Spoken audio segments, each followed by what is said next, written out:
Iniciou. Ok. Boa tarde a todos, sejam todos bem-vindos à nossa capacitação do CEP 2020.2. Eu sou a professora Michele Thais Fávero e serei mediadora nessa tarde, juntamente com a professora Aline Melão. Nós teremos 4 palestrantes e vamos dar início à primeira apresentação. Então, boa tarde a todos. Seguindo uma das políticas para a manutenção do CEP, se faz necessário estratégias de treinamento durante o semestre. Sendo assim, as palestras de hoje foram elaboradas para dar competência aos participantes para análise de projetos na plataforma Brasil. Gostaria de anunciar a primeira palestra sobre pesquisas na área de ciências humanas e sociais, que é sobre a resolução 510/2016, com o professor doutor Eli Eduardo Sarantes Camargo, aqui da Estácio Unigipa. Professor, fique à vontade, peço a todos os participantes que durante a apresentação desliguem o áudio e que o senhor se apresente. Obrigada.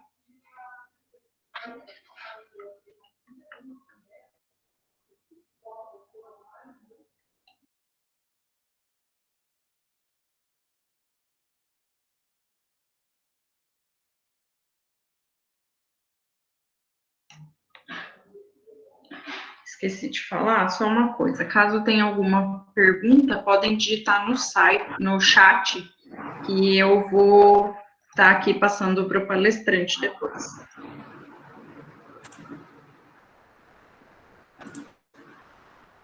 Michele, deixa eu só ajeitar aqui. Não consegui aqui. Tá, aqui a gente já está vendo. Então tá ótimo. Agora, não sei se você quer... Isso, maravilha. Tá, então, boa tarde a todos, todas aqui presentes. Para a gente é um prazer muito grande estarmos aqui, né? E compartilharmos. Aqui ninguém vai ensinar ninguém, né? Pelo contrário, aqui nós vamos trocar ideias, né? E como nós, né, grande parte aqui tem alunos também, né? Mas grande parte aqui está integrado aí com comissões aí nas suas instituições.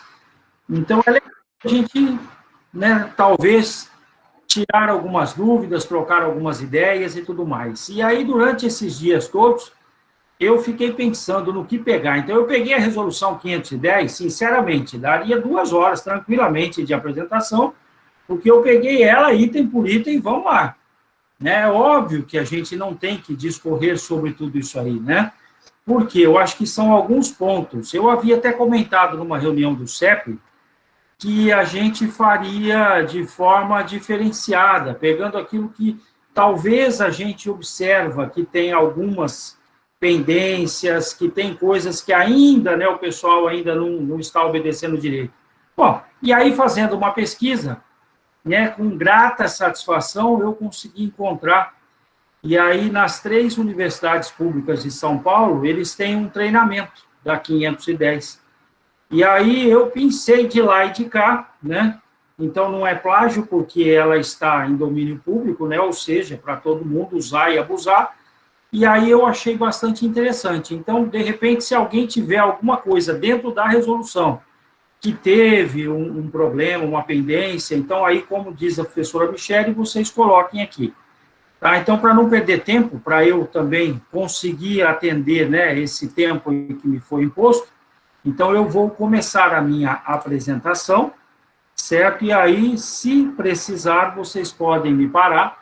Eu vou continuar me mostrando aí para vocês, né? Tá lógico, né? Não poderia perder essa oportunidade, né? Então, tá aí. Tá? Então, mais uma vez, boa tarde a todos, tá? A Michele já me apresentou, tá ótimo, é assim, eu sou o Eli, e sou docente aqui da Unigipa, né? Estácio Unigipa agora. Muito bem. E o meu tema, então, é a 510/2016. Bom, então aí a gente vai definir somente o que é essa daí, né? Então, no artigo 1º dela já diz, essa resolução, na realidade, ela não revoga as outras resoluções, principalmente a 466. Não, ela complementa, tá? E ela simplesmente esclarece termos para que a gente tenha que usar, ou seja, que seja, né, obedecido quando formos fazer pesquisa utilizando, né, coleta de dados com pessoas, ou seja, né, usando fatos cotidianos e assim por diante com participantes externos. Legal, é isso que ela vai dizer então para a gente. Só que tem alguma coisa que o CONEP não registra, que ele não dá importância a isso. Ou seja, o que, por exemplo, né? Então, por exemplo, olha lá, pesquisa de opinião pública com participantes não identificados. Não tem como você submeter isso ao CEP. Não tem jeito. Pesquisa que utiliza informações de acesso público, né, nos termos da Lei 12.527, de 2011. Pesquisa que utiliza informações de domínio público, pesquisa censitária, né? Então, não tem como a gente utilizar isso na submissão do CEP. Você vai atribuir um direito a quem? Ou seja, quem é que vai lhe dar esse direito, se já é uma pesquisa, né? Bancos de dados já existentes, por exemplo, né? Que aí são principalmente aqueles bancos de dados onde a gente consegue coletar. Eu estava vendo um exemplo do DataSUS. Então, hoje, se tem muitos trabalhos, muitos artigos publicados que estão usando como pesquisa o DataSUS. E o DataSUS, ele é um banco de dados de domínio público, mundial. Apesar de ser brasileiro, ele é mundial. Todo mundo tem acesso a ele, não há problema. Então, pesquisa realizada, né, exclusivamente com texto científico, né, lá de revisão bibliográfica, pesquisa que objetiva, né, o aprofundamento teórico de situações que, consequentemente, emergem espontânea e contingencialmente na prática profissional. Tá aí, lembrando bem o seguinte, ó, desde que não revelem dados que possam identificar pessoas que estejam configurando ali naquela pesquisa. Então, aí, alguns dados que foram, né, proeminentes lá da pesquisa, da coleta, e que estejam ali elencados, então aí tem que se tomar cuidado. Se não tem esses dados, não há problema. Tá? Atividades realizadas, né, com o intuito exclusivamente de educação, ensino, isso a gente sempre fala bem. E hoje mesmo eu recebi um questionário de um advogado, e eles vêm logo em cima da gente, né, do tipo, né, então, olha aí, observa que tem a lei, né, 13.000 e alguma coisa, que não me recordo agora, mas 13.000 e eu tenho até ela aqui, ó, tá, ele cita a lei 13.709, de 14 de agosto de 2018, certo? Que é a lei do sigilo e responsabilidades absoluta. Mas precisa tomar cuidado, porque se ele vai usar esses dados como pesquisa na coleta, então ele tem que se submeter ao CEP. Agora, do contrário, não. Né? Então, tem isso aí. Aí, a avaliação ainda, né, do CEP. Então, no parágrafo 1º deste artigo, do caput anterior, então, não se enquadra naquele inciso os trabalhos de conclusão de curso, monografias similares, devendo, nestes casos, apresentar um protocolo de pesquisa. Aí sim, então olha bem, então toda vez que se enquadra, e eu já fiquei em dúvida analisando o trabalho, a gente já se deparou com uma situação desta forma, quando a gente pegava trabalhos de conclusão de curso na citação, e aí a gente dizia, né, mas então, esse trabalho de conclusão de curso é um trabalho realizado por alguém que coletou aqueles dados e que você agora está reproduzindo. Tá? Então, ele se excetua, obviamente, aí ele tem que apresentar um protocolo. No parágrafo 2º, né, então, aí, ó, durante o planejamento ou execução dessas atividades, certo, de educação, ensino, treinamento, né, surge a intenção de incorporação de resultados dessas atividades em um projeto de pesquisa, então, aí, obrigatoriamente, deverá ser submetido ao CEP e ter aí o protocolo aprovado. Tá certo? Aí uma outra coisa que a gente também se depara lá, né? Então, vocês estão vendo que ficou um negócio assim, ó, bem direcionado. Não pegando item a item, senão a gente não sairia daqui. Mas olha que legal. Tá na internet e tá liberado. Né? Isso é certo? Né? Obviamente que não é certo. Logicamente que não.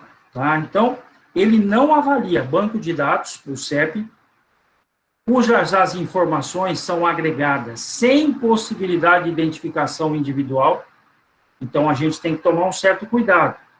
Acesso público, então tem essa lei 12.527 de 2011, Então, o que são? Dados que se encontraram disponíveis sem restrição ao acesso, aos cuidados em geral, certo? Não estando sujeitos a limitações relacionadas à privacidade, contidas em qualquer meio, suporte, formato, produzido, gerido por órgãos públicos ou privados.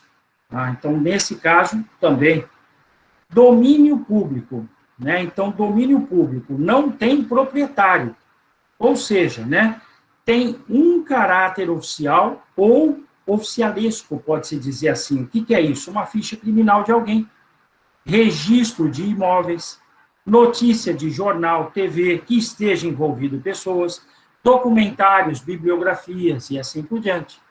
Então, outra coisa também. Então, aí tem que se avaliar, está na internet, mas e daí? Né? Para blogs, sites pessoais, perfis de redes sociais, grupos de WhatsApp, canais de YouTube, né? Então, tudo isso será necessário olhar caso a caso. O que é que você está publicando? Uma síntese geral do contexto da pesquisa ou você vai envolver dados envolvendo os participantes que a pessoa publicou? Então, é isso que a gente tem que ver. Aí, algumas coisas legais, né? Então, olha lá, propriedade intelectual, direitos, né? Olha lá, o que é isso, né? Então, direitos autorais. Eu tenho direito autoral, pronto. Então, aí, alguém pode usar a minha pesquisa sem a minha autorização, ou se for uma concessão de direito para alguém. Então, eu tenho que ter isso garantido. Isso já não passa nem pelo crivo da análise aí. E aí já é uma questão de direito público. Domínio público versus o domínio privado, né? Então, são direitos de reprodução. Então, domínio público, eu não posso confundir com domínio privado. Aquilo que eu poderia, por exemplo, hoje nós temos várias fotos aí distribuídas na internet, e muitas vezes a gente observa em trabalhos, em projetos, que o pessoal vem, pega foto e publica nos trabalhos, em artigos e tudo mais, mesmo citando a fonte, mas ela pode ter um domínio privado, e essa foto não ser liberada, mesmo que estando lá na internet. Direito de uso, consultar, tem que analisar, tem que reproduzir, gravar, certo? Ou seja, né, nós temos que ter uma licença para isso. Então, essa licença, ela será atribuída pelo detentor desse direito. Público e aberto. Então, nós temos usos e política de privacidade, normas internas de grupo e medidas perceptíveis por parte de usuário para preservar a privacidade. Muitos sites aí que a gente entra, né, ali na frente, acho que eu escrevi isso outra vez até, a gente tem um quadradinho lá embaixo e está lá assim, ó, li e concordo com todos, aquilo ali tudo é para fundamentar os direitos e tudo mais que estejam estabelecidos dentro daquele documento. No caso aqui a gente não tem, então a gente vai chegar lá no TCLE depois, tá certo? Questões de ética em pesquisa, informações pessoais relacionadas à pessoa natural, identificada ou identificável, através de uma língua, de uma localidade, seja lá o que for, certo? Então, isso tem que ser feito de forma transparente, com respeito à intimidade, à vida privada, à honra, à imagem, e isso está atribuído exatamente lá no STF, tá? No Superior Tribunal Federal. Comportamentos em um contexto o qual é razoável que não se espere haver observação ou registro. Tipos de comportamento de uma determinada comunidade, depois eu vou citar lá a questão do indígena lá também, que também entra aí na 510. Informações fornecidas para propósitos específicos, né, que é razoável supor que não serão tornadas públicas. Garantias ao participante. Que tipo de garantia que a gente vai dar? Então, vamos lá. Rastreabilidade dos participantes. Você vai pegar todos aqueles dados, vai jogar onde, né? No meio, lá justamente lá na internet, no Google, nas buscas em redes sociais, buscas de imagem. Então, quais os direitos que você tem do participante em que você, né, concedeu, ou seja, quando pediu a autorização dele. Provedores, lembra? Nenhum provedor de site apaga conteúdo. Segurança ou falha, hackers, espionagem online, depende do assunto, são de interesse deles. E eles estão aí para entrar nesse meio aí. selecionamento, ou seja, né, vamos pensar que aqui seria o recrutamento. Então, por exemplo, pseudônimos, múltiplas entidades, presença, né, metafísica, etc.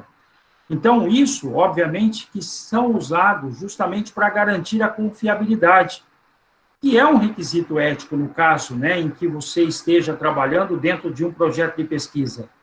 Mas, porém, não deve ser identificado às pessoas. Então, fazer pesquisa ali fere os termos de uso do site ou normas. Tá? Então, mesmo que sejam tácitas da comunidade, mas ferem normas. Então, para isso, tem que se identificar e solicitar. Tem que ser submetido. Identificar liderança, se houver. Tá? Eu estava vendo um negócio que me causou espanto, dizendo o seguinte, né? Olha, o CEP, ele, mesmo obtendo uma licença, por exemplo, de uma comunidade local, o próprio líder da comunidade terá que assinar o TCLE, dando essa autoridade, ou concedendo, né, o direito da pesquisa e tudo mais ali, mesmo que houver por um órgão público, seja lá uma comunidade, não de bairro, porque aí seria livre, mas vamos pensar de algo fechado, né, uma comunidade quilombola, por exemplo, uma comunidade indígena.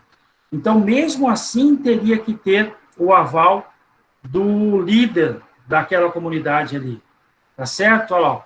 Então, o recrutamento aberto, posta-se convite, posts, né? Compartilha vídeos de recrutamento e assim vai.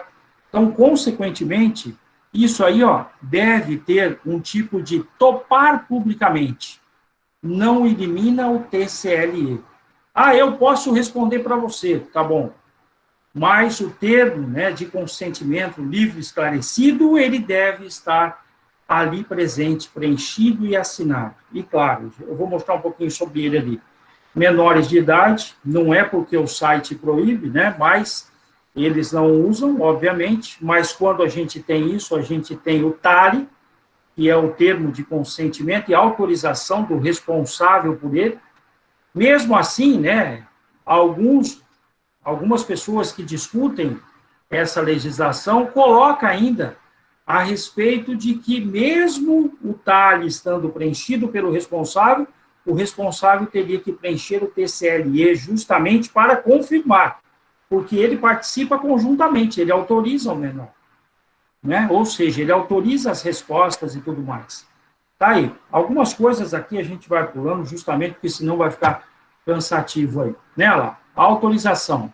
Pesquisa encoberta, né? Só quando for o caso, por exemplo, vamos dizer assim, olha, eu tenho uma pesquisa que eu não quero que ninguém saiba agora. Eu tenho que publicar esses resultados e quando eles estiverem prontos, sim, você vai ter que justificar isso ao CEP e aí conceder, né? O CEP vai conceder essa autorização e aí, então, você poderia fazer assim. Aqui tem um exemplo de espionagem. Né? No meio, por exemplo, das plantas medicinais, se a gente falar de um trabalho que você está desenvolvendo agora, então aí nós temos alguns grupos aí, fora do país, aí, que eles trabalham muito rapidamente pegando essas coisas. E eles vão lá e pegam isso aí, tá certo? Então, lá, o TCLE alternativo tem que justificar o CEP. Né? Ou seja, ele é alternativo, ele pode ser dispensado, então aí você vai ter que justificar o porquê. Né? Verbal, pode acontecer? Pode. Você pode ler em voz alta, você pode gravar, você pode fazer via Skype, WhatsApp, telefone, mas isso terá que ser solicitado. Link para formulário eletrônico, né? Com qualificação civil, ou seja, né, aquele ticket em concórdia, aquilo que eu falei para vocês, que quando você termina de ler um documento, está lá, li e concordo com os termos ali mencionados. Ninguém lê aquilo lá tudo. Ninguém lê, mas concordou. Você nem sabe o que tem lá, de repente, aí depois você vai fazer uso de alguma coisa, está lá, né, te barrando para que você não possa fazer tal coisa. Então, tá aí, ó. Como vai armazenar esses dados? Ou seja, né, se for download, né, como você vai fazer? Então, você tem que fazer o quê? Informar ao CEP como que você vai armazenar isso aí. Quais são as cautelas que você tem que ter? Explicar que sua, né, capacidade de manter a privacidade do participante vai depender daquilo que a tecnologia permite. Acabamos de falar de hackers, né, de situações aí pela internet e assim por diante. Porém, você vai, dentro do seu planejamento, buscar medidas que possam, né, maximizar toda essa proteção. Ou seja, você vai garantir, dentro do possível, de tudo aquilo que é existente, aquilo que você não vai deixar que se vaze ali no meio e que torne público aquilo que você está fazendo. Os documentos... Professor, 3 minutos. Mas só isso, aí eu não acabo... O senhor passou? Então, tá, termo de anuência prévio, comunicação abrangidas, declaração do pesquisador, né, da FUNAI, por exemplo, né, pedido em andamento, protocolo, se for o caso de existir, e questionário da pesquisa. Então, já que eu tenho pouco tempo, eu vou pular que Alexandre, acho que vai falar sobre essa parte aqui, ó, então eu vou deixar para ele isso aqui, tá certo? Então, autoridades de líder de comunidade, comunidade de cultura grupal, como eu falei para vocês, sempre, além da anuência, né, deve eles também autorizarem, o líder da equipe também autorizar essa pesquisa, para que fique documentado dessa forma, tá certo? Então, muito bem. Aqui, vamos lá, sigilo e privacidade, é a garantia do sigilo, e aqui, assim, olha, a privacidade, o que eu queria colocar para vocês, seria justamente aquilo que você pode ferir. Então, por exemplo, quando você vai fazer uma pesquisa, e aí o exemplo que foi citado aqui, você usar a cultura de uma comunidade. Então, consequentemente, você vai colocar aquilo a público. Então, lá no termo de consentimento, você vai ter que explicar. Então, dessa pesquisa, desejo, em meu nome, que seja registrado nos resultados da publicação. Por quê? Porque muitas vezes o participante não quer ficar omisso, ele quer que seja divulgado o nome dele. Então, aí é que está o detalhe, certo? Agora, garantia aos participantes do acesso aos resultados da pesquisa. De que forma você vai ter que fazer isso? Você vai ter que prever. Como? Você vai fazer uma palestra, você vai apresentar, dar um documento? Não. Mas você pode simplesmente mostrar algo, que aquilo gere uma palestra, uma informação, sei lá, outras formas que possam propiciar aí os resultados dele. Arquivo. Você vai guardar por 5 anos. Vou resumir aqui, porque é o seguinte. Se você tiver gravação, todos os dados que você coletou, você vai guardar por 5 anos. Certo? Isso está lá na resolução 510, no artigo 28, no inciso 4.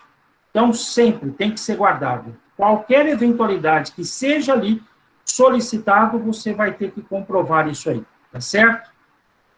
Patrimônio imaterial e uso de imagem. Então, a gente sempre colocou isso aí. O uso da imagem, ele deve estar implícito lá no TCLE. Ou seja, a pessoa tem que autorizar.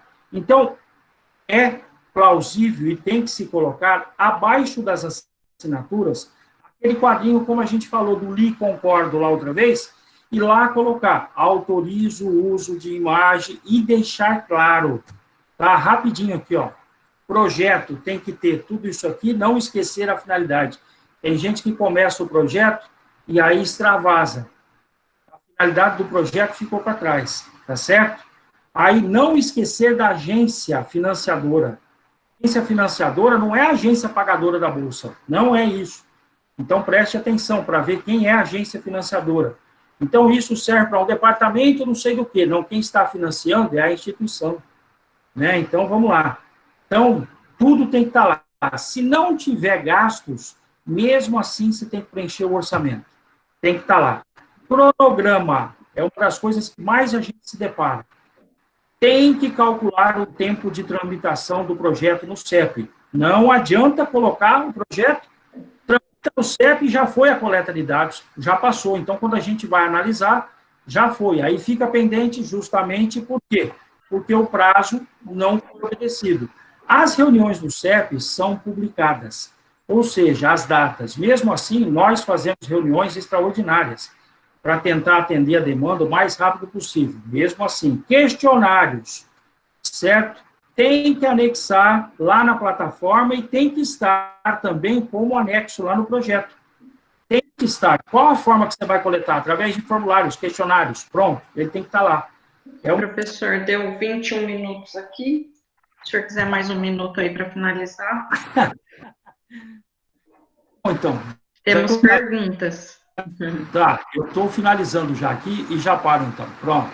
Então, ó, sobre os participantes, tem que prever os números, né? E aí, consequentemente, sempre colocar critérios de inclusão e exclusão, isso é obrigatório, e isso tem que ser claro também no TCLE, e os riscos e benefícios, tá? Então, pesquisa sem risco não existe, né? Benefício, que tipo de benefício? Lembre daquilo que você está fazendo, certo? Então, tá aí, ó. Aí a dispensa do TCLE, como a gente está lá na resolução 466, certo, de 2012, não vou entrar nesse mérito, tá? Tá aí. E aqui, ó, algumas coisas de linguagem, né? Ó, porque o pessoal escreve e muitas vezes é o seguinte, o TCLE tem termos tão técnicos que a pessoa que está lendo não faz ideia do que seja aquilo. Então, tem que ser uma linguagem clara, uma linguagem que permite a informação, certo? Então, olha para quem você está escrevendo, qual a comunidade que você vai... Inconsistência, tá? De redação em geral. Cuidado, tem uma regra de escrita. Ambiguidades, né? Participante, pesquisador vão se encontrar em seu local de trabalho. Então, tá aí, ó, dica, desenvolver modelo atualizado. Nós temos aqui. Tá? Eu acredito que todo CEP deve ter, tá certo? Bom, aqui são algumas dicas aqui, ó, para, né, ó. Então, aí eu coloquei alguns benefícios e sugestões. Olha lá, nunca use a palavra cópia, né, para designar via. Nunca use a expressão sujeito de pesquisa em vez de participante de pesquisa. Tá? Sempre verifica que haja o campo de assinaturas e rúbrica. E detalhe, não colocar numa folha isolada. Sempre estar abaixo da última folha, mas ali agregada à última folha. Nunca deixe os campos lá fora disso aí. É isso, gente. Desculpa a correria, mas para não atrapalhar os demais, que eu tenho certeza que será muito melhor, então aí a gente tem que parar. Não, professor, foi objetivo aí. Tem bastante aluno também, e eu acho que alguns deles já, né, tiveram essa dúvida. Só a professora Aline, ela pergunta, se o senhor pode explicar um pouco melhor sobre como fazer uma pesquisa e comunicar somente depois, como no caso de pesquisas sigilosas que o senhor citou. Comunicar, não, para o CEP você vai pedir a justificativa. Segundo o entendimento ali da 510, isso pode acontecer, porém você terá que justificar o porquê que você está pedindo para fazer aquilo. Qual é o sigilo que você está buscando ali para fazer aquela coisa ali. Então, por exemplo, assim, vamos fazer uma pesquisa assim, olha, hoje os presos do presídio XY lá, de tal localidade, referem-se a tráfico de drogas, um exemplo. Então, como é que eu posso escrever e fazer isso desta forma? Eu não posso. Então, isso terá que ser sigiloso, mesmo porque a gente sabe que muito do que corre dentro de processos judiciais, às vezes é em sigilo de justiça. Então, aí, eu tenho que justificar para o CEP o porquê que eu estou fazendo isso. Porque, senão, depois, eu não consigo fazer uma publicação ou garantir os direitos de usar aqueles dados que eu coletei. É isso. Eu expliquei a pergunta dela. Sim, não entendemos. Para o CEP vai ficar, até ela falou obrigada, né? Ficou claro, Exato. sim. Muito boa a explanação. Obrigada, professor. Vamos dar sequência, então, para a professora mestra Luiz Conceição Ortega, que é da Unemate Cáceres, com o título Pesquisa com Prontuário Médico, Acesso sem Violação das Garantias e Direitos Fundamentais. Professora, seja muito bem-vinda, fique à vontade para se apresentar. Seu áudio está fechado, Prof. Agora vamos ver. Obrigada. Boa tarde aos presentes. Eu quero cumprimentar na pessoa da doutora Aline Melão e da Michele, os presentes, né, e as instituições que estão envolvidas na organização deste evento. Vou fazer a menção aqui: Estácio Nimeta, Unigipa e FAPAM, né? Sim. Quero também agradecer quero dizer que, Edinardo, Quero dizer que é com muita satisfação que eu divido esse espaço com o doutor Erli, meu colega Mário Jânio, Alexandre, né? Doutor Alexandre. A Michele já disse, meu nome é Luíte, eu sou jurista de formação, sou mestre em Direito pela Unimar, Universidade de Marília, e atualmente eu estou doutorando em Comunicação pela Universidade do Estado do Rio de Janeiro. E em relação à Unemat, que é a Universidade do Estado de Mato Grosso, ela é uma universidade que está posicionada em grande abrangência aqui no estado. Eu trabalho na universidade na carreira dos técnicos, tem 25 anos, e eu já trabalhei em alguns setores na Unemat, mas eu estou há algum tempo no CEP, tive a oportunidade de contribuir no CEP por um tempo, na secretaria, quando os processos ainda eram físicos, né? Eu não sei se todos que estão aqui têm conhecimento mais apropriado sobre o sistema CEP, né? Comitê de Ética em Pesquisa com Seres Humanos. As pesquisas com seres humanos para publicação tem sido exigido que tenham tramitado por este comitê e tenham um parecer de aprovação de regularidade para que essas pesquisas possam ser publicadas, né? Então, e o CEP está vinculado a esse sistema CONEP, que é a Comissão Nacional de Ética em Pesquisa com Seres Humanos. Então, é isso. Lá eu trabalhei uma época como secretária, uma época eu compus a equipe de membros do CEP. Nessa ocasião, eu tive a oportunidade de avaliar alguns projetos, de fazer relatoria, votar nas reuniões, né? Hoje eu atuo na secretaria do CEP, a gente não cumula funções dentro do CEP em relação à secretaria, né? A secretaria não cumula funções. Eu fui convidada hoje para conversar com vocês, fazer um diálogo sobre esse acesso a prontuário médico sem violação desses direitos e garantias fundamentais. O que é que eu tenho para dizer para vocês? Eu vou pedir licença aos colegas, né, com experiência em pesquisa. O doutor Eli acabou de fazer uma apresentação tão bacana, trazendo tantos dados, né, fez slide, né, professor? Eu não fiz esse serviço de casa. Então, eu vou pedir licença para discorrer a respeito de alguns elementos que a gente vai usar para compreensão aqui, né, dentro do que nós nos propomos a discutir com vocês. O termo de consentimento livre e esclarecido, o professor Eli já falou um pouco a respeito, né? Mas eu queria trazer uma síntesezinha. Nesse termo de consentimento livre e esclarecido, por vezes, vocês vão verificar o uso do termo TCLE, que são as iniciais, Termo de Consentimento Livre e Esclarecido. Quem assina esse documento é a pessoa, é o participante da sua pesquisa, é a pessoa que vai colaborar com a sua pesquisa, é aquela pessoa que você vai fazer entrevista ou que você vai acessar os documentos dela, né? Como o prontuário, por exemplo. Nesse documento, o pesquisador que elabora ele. Aí o pesquisador vai e coloca ali um diálogo que seja inteligível para a pessoa que vai acessar, né? Que vai assinar. Então, se você vai fazer uma pesquisa com pacientes, com pais de pacientes, você vai fazer uma pesquisa com pacientes menores, com pais de pacientes e com enfermeiros, por exemplo, você vai fazer TCLEs diferentes. Você vai fazer TCLE para o pai, enquanto pai, para o pai, enquanto representante daquele incapaz. Isso é uma outra situação que eu penso que talvez, se tiver necessidade, a gente volta outra vez para discutir sobre o TALE e o TCLE. O TALE assinado por incapazes e o TCLE da mesma pesquisa assinado pelo representante, né? Então, o que acontece?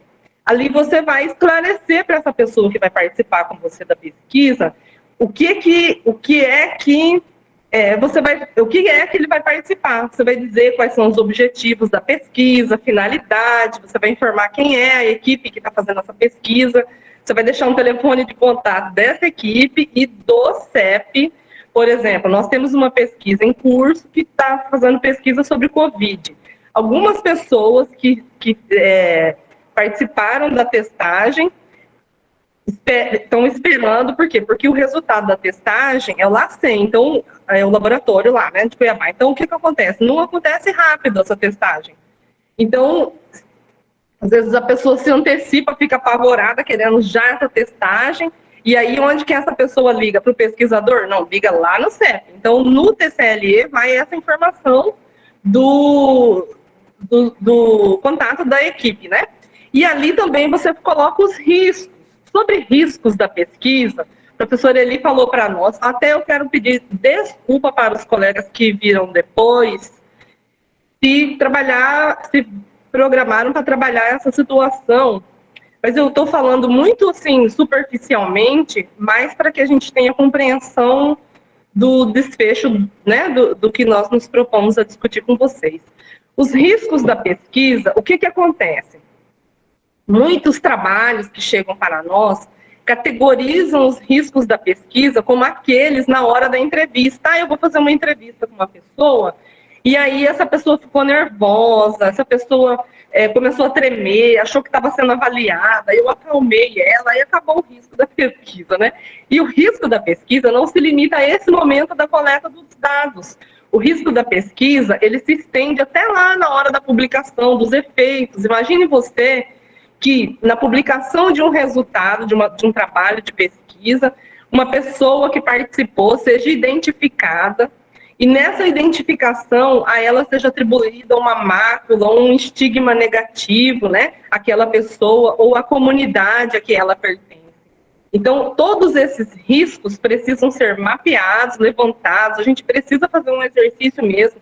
Eu sempre digo assim, senta na cadeira do participante da pesquisa e imagine que é você que está participando de uma pesquisa e que lá é um pesquisador que, de repente, incorre numa situação de erro, de descuido, e acaba revelando uma situação onde o nome do participante apareça e a ele seja atribuída uma situação negativa, uma situação que, tendo a identidade dele revelada, possa atribuir a ele uma situação de desonra, de vergonha, de humilhação, é um risco, né? Então, esses riscos devem ser bem pensados, senta na cadeira do participante da sua pesquisa, imagina que o participante da pesquisa pode, de repente, cometer alguma imperícia, né, alguma imprudência ali, e aí tenha revelado a identidade dele e cause na vida dele um estrago, né? Então, esses riscos, eles devem ser bem elencados, e você deve apresentar ações mitigadoras. Quais ações que você vai tomar para amenizar esse risco, né? Às vezes, até já na coleta dos dados, ao invés de identificar a pessoa por nome, o faça por codinome. Então, eu já não tenho mais nem sigilo, eu já tenho uma questão de anonimato mesmo. Eu coletei dados, dependendo da metodologia da pesquisa, né? Aqui a gente não está falando sobre escrever ou elaborar, ou, né, projeto de pesquisa. A gente está falando já sobre um prisma de como a gente está fazendo essa avaliação. Então, além de eu colocar as ações que eu vou tomar para mitigar, para amenizar, ou até para eliminar esses riscos, ainda que eles sejam assim em potencial, não vão acontecer, prometo que na minha pesquisa isso não vai acontecer. Mas aí eu coloco ele lá, mas, ó, se acontecer alguma coisa assim, muito variante, pode acontecer esse risco. Se tiver essa possibilidade, ainda que remota, coloca o risco lá, descreve ele, descreve as ações que você vai tomar para mitigar esse risco e pondera no TCLE os benefícios que a pessoa vai ter. Olha, calma, colaborador da minha pesquisa, né, participante. Não tem só risco, tem também benefícios. Esses benefícios, você tem que encontrar a justificativa de que serão maiores, né, ele experimentará mais benefícios do que correrá risco na sua pesquisa. Uma outra situação que é bastante importante a gente pontuar aqui o que significa é o prontuário médico. Também peço licença para as pessoas que já têm conhecimento do que significa um prontuário médico, mas eu preciso discorrer que o prontuário médico não é aquela ficha que o médico anota, né? Ah, fulano veio aqui, hoje está com dor de cabeça, uma indisposição. Não é essa ficha. O prontuário médico é a soma de todos os registros clínicos de uma pessoa, gerada a partir de fatos, acontecimentos, situações sobre a saúde do paciente e a assistência a ele prestada. É de caráter legal, sigiloso e científico. O prontuário possibilita a comunicação entre os membros da equipe e a continuidade da assistência prestada. Então, vamos lá. O prontuário não é só aquela ficha que eu falei. O prontuário, ele se estende a toda uma gama de procedimentos, né, de fatos gerados. Então, às vezes, ele contém resultados de exames, né? O prontuário tem situações que podem ter ocorrido dentro da família de uma pessoa e ele contou para o médico e o médico anotou, fulano passou mal hoje, porque dentro da casa dele aconteceu hoje um negócio, um paranauê lá. Então, o que aconteceu? Todas essas coisas constam dentro do prontuário médico. Às vezes, no prontuário médico, consta situações de finanças da pessoa. Então, você imagina, assim, o que pode estar anotado dentro desse prontuário médico, né? Além de situações dos exames mesmo e de situações assim, que vocês já foram no médico, vocês estão cientes, tem um monte de coisa lá. Então, vamos lá. A guarda desse documento é de responsabilidade do médico no consultório dele, ou do diretor da clínica, lá naquela clínica, ou dos hospitais. Já teve gente, por exemplo, certa vez eu fui procurada por um rapaz que estava avaliando, como é que eu vou dizer esse exame? Não sei se é raio-x, mas um exame de imagens, né? Exames de imagem de pacientes que passaram por uma clínica por um determinado tempo, e dentro desse determinado tempo, ele queria avaliar o tamanho do quadril para fazer uma média de padrão ali, né? Enfim. Então, o responsável por aquela clínica é o que detém o sigilo desses documentos. Por quê? Porque esse prontuário que eu estou falando aí, que está lá dentro do hospital, que tem todas as informações, ele não é de quem guarda. Quem guarda tem o dever de guarda, o tempo de guarda é uma outra questão, né? É um outro tempo. Mas quem guarda tem o dever. Só um minuto, por favor.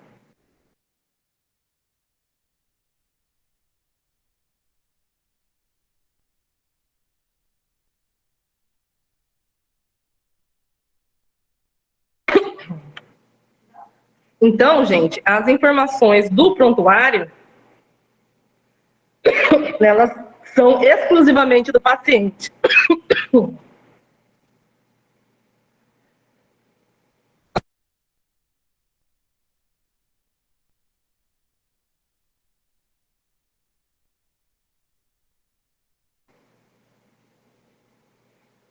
Tá vindo uma água, a pessoa precisa de fonoaudiólogo. Desculpa. Como a gente disse que o prontuário é exclusivamente do paciente, e ele tem toda uma gama de direitos que está prevista em vários diplomas jurídicos. Dentre eles, eu vou citar o mais importante, né, um dos mais importantes, para nós brasileiros e estrangeiros residentes no país. Desculpa. O artigo 5º da Constituição Federal, lá no inciso 10º, que fala que são invioláveis a intimidade, a vida privada, a honra, a imagem das pessoas.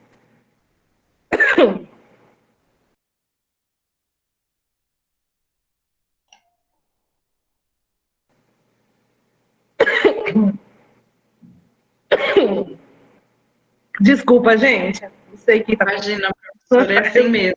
Resolvi, a Aline já me ajudou. Então, essa honra, essa inviolabilidade dessas situações, dessas garantias, né? Intimidade, vida privada, honra, imagem, essa segurança que o cidadão tem é que dá o direito dele confidencializar isso ao médico e de exigir do médico ou do responsável por aquele prontuário o sigilo de todos esses dados.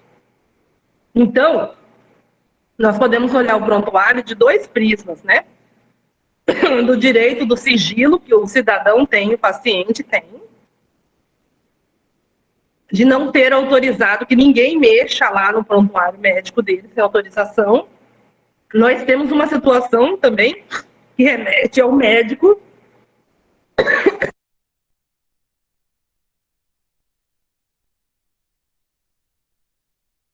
Pois, hein?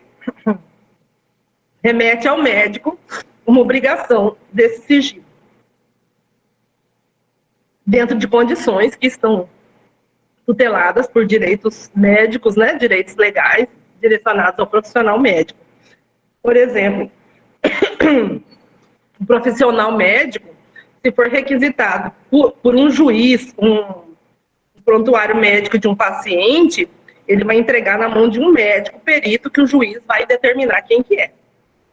Se o médico, para fazer uma defesa em uma ação onde ele é chamado a prestar algum esclarecimento, tem que depositar um prontuário de um paciente para justificar, às vezes, conduta que ele tomou, ele deve, no depositar este prontuário, já requisitar que seja decretado o sigilo ali, seja tratado dentro das questões de sigilo profissional. Então, nós temos aí duas vertentes. Nós temos também criminalizações, né? Quando o médico ou o responsável permite com que vaze essas informações. Professora, 4 minutos. Nós temos lá no direito penal, né, algumas situações. Mas, enfim, nós estamos aqui para contar o seguinte. Um certo período de tempo, as pesquisas com prontuário médico se tornaram como se fosse um óbice a pesquisa, a ciência no Brasil, né? Nós tínhamos os comitês de ética em pesquisa nos orientando como que seriam essas pesquisas, e nós tínhamos a necessidade, nós tínhamos demandas, e nós não podíamos acessar os prontuários, porque a gente não encontrava. Às vezes, vocês, os mais experientes com pesquisas, pensem comigo uma situação em que o pesquisador enxergava a necessidade de investigação científica de um assunto relacionado à saúde, né? A um tipo de tratamento, alguma coisa assim, lá de um determinado âmbito da saúde. E aí, ele ia lá, olhava no DataSUS, né, professor? Que o professor mencionou aqui. Nós temos outros também, bancos públicos, né, onde são coletados dados compulsoriamente, obrigatoriamente. Aconteceu uma coisa, um escorpião ferrou minha mãe esses dias, teve que fazer a alimentação compulsória lá na plataforma. Então, no país foi computado que uma pessoa foi ferrada por escorpião. E assim, diversas outras doenças Zika, dengue, chikungunya, assim, né, a própria Covid, são situações compulsoriamente alimentadas lá nesse banco de dados, ou plataformas públicas, como vocês quiserem chamar. E aí, o que acontece? Às vezes, para a pessoa fazer pesquisa, não basta isso. Imaginem vocês, eu fiquei elaborando um caso, né? Nós juristas costumam...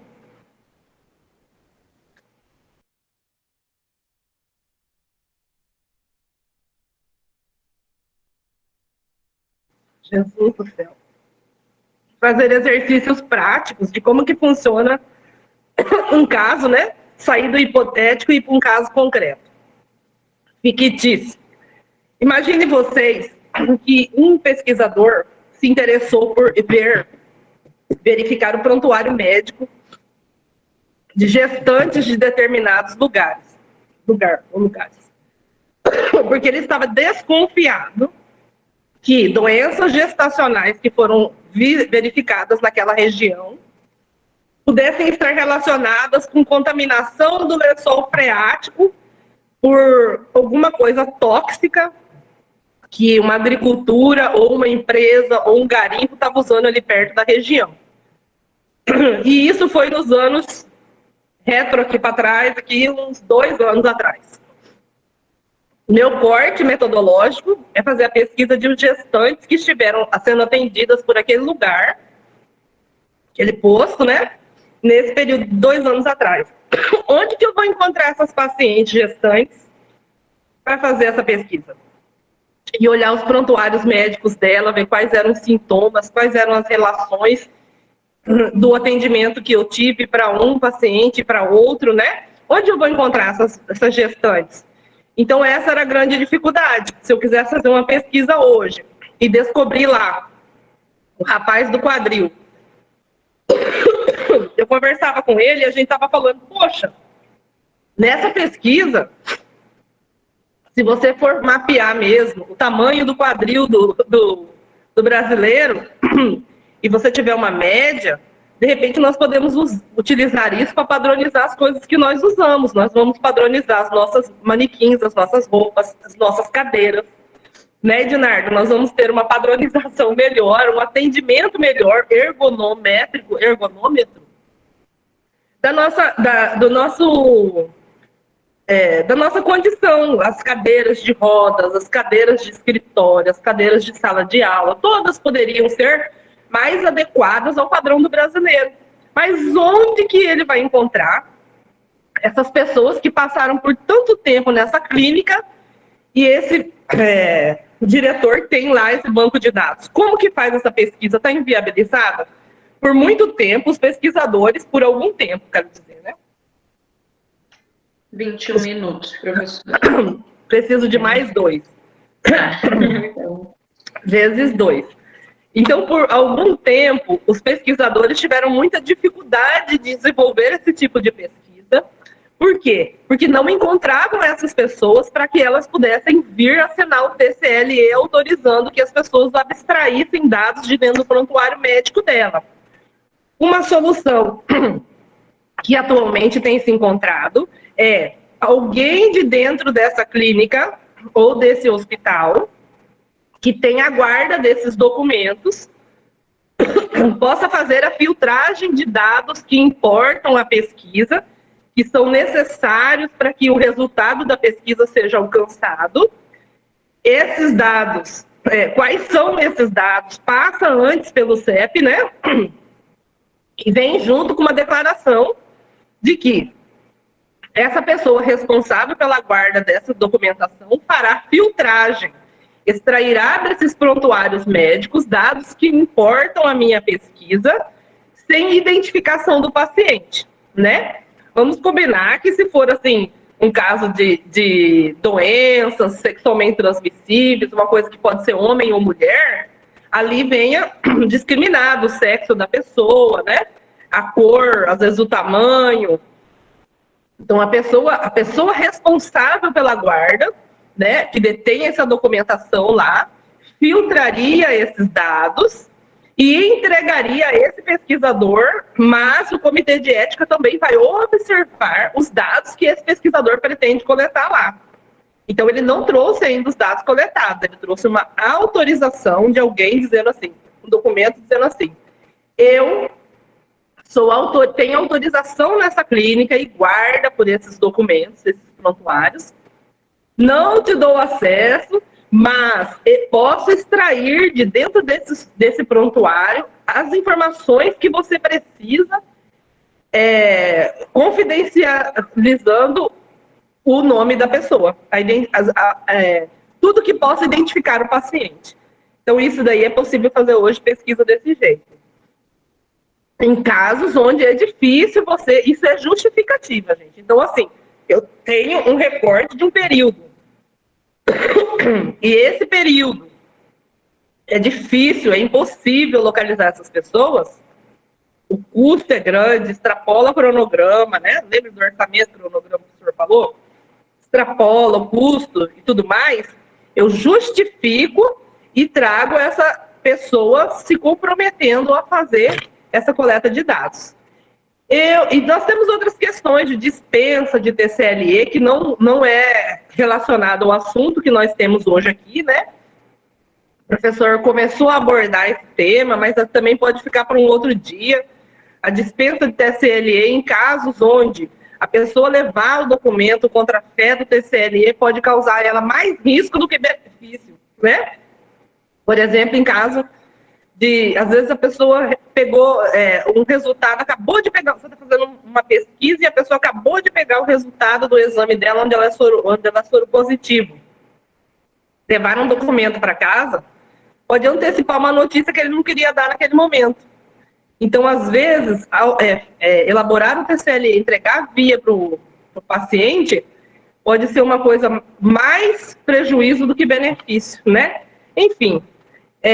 São essas as contribuições que eu trouxe hoje, dentro de 20 minutos, é o que dá para a gente discutir aqui. Estou à disposição. Me perdoem pela condição física, oh, meu Deus do céu.